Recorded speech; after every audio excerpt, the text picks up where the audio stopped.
नमस्कार दोस्तों, एक बार फिर से हाजिर हूँ मैं आप सभी के साथ में कुछ नई जानकारी लेकर के। दोस्तों, आज हम बात करने जा रहे हैं चमारों के बारे में। आइए जानते हैं। दोस्तों, चमारों को बचा पाना मुश्किल ही नहीं, नामुमकिन है। अगर चमारों की हकीकत जानना हो तो वीडियो को एंड तक जरूर देखिएगा। तो आइए वीडियो को बिना वक्त गवाए शुरू करते हैं। दोस्तों, हजारों वर्ष पहले एशिया महाद्वीप में एक राजवंश रहा करता था, जिसे हम इक्ष्वाकु राजवंश या सूर्यवंशी क्षत्रिय कहते थे।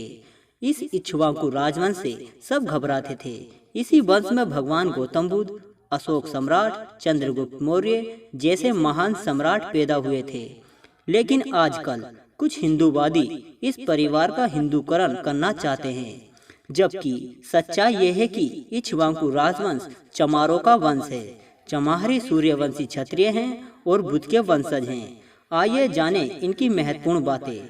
दोस्तों, पहली बात, बौद्ध लोग जीव हिंसा से विरत रहते थे, लेकिन मांस खाते थे।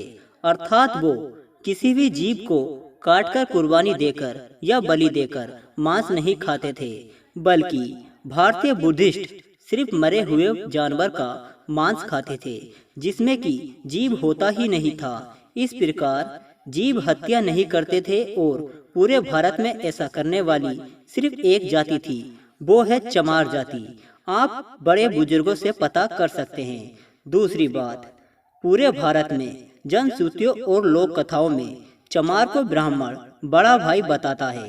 क्योंकि ब्राह्मण हिंदू धर्म का मुखिया है तो चमार बौद्ध धर्म का मुखिया है, इसलिए चमारों की शादी में पंडित नहीं बुलाया जाता है।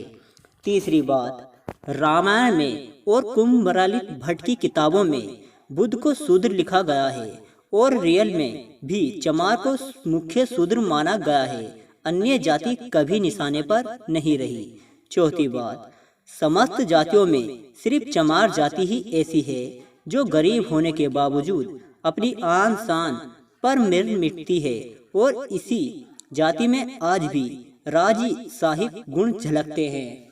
पांचवी बात, चमारों का घर गांव के बाहर अक्सर होता है, क्योंकि चमार गांव के राजा होते थे।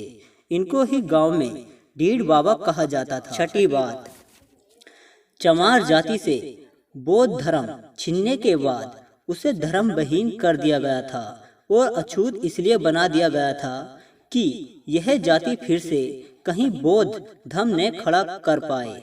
सातवीं बात, चमार जाति की शिक्षा पर रोक इसलिए लगाई गई थी कि वह अनपढ़ रहेगा तो खुद को चमार अछूत समझेगा, कभी यह नहीं जान पाएगा कि चमार एक राजशाही खून है। इसलिए चमारों की शिक्षा पर रोक लगाई थी कि चमार शिक्षा पाएगा तो फिर से बौद्ध धर्म खड़ा कर देगा। आठवीं बात, चमार खुद को इसलिए चमार कहलाना पसंद नहीं करते थे क्योंकि चमार इनका नाम ही नहीं है।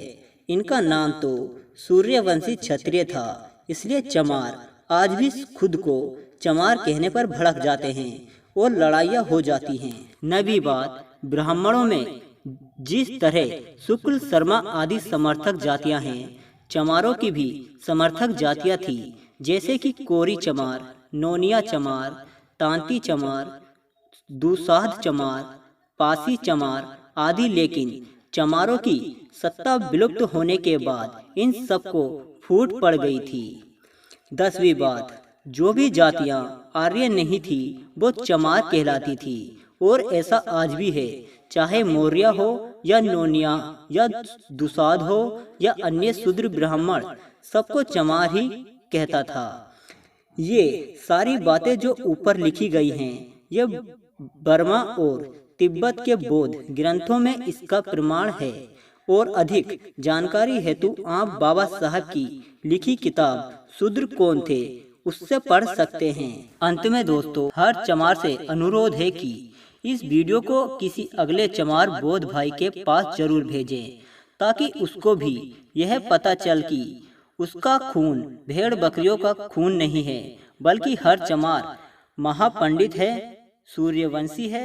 जय भीम, जय भारत।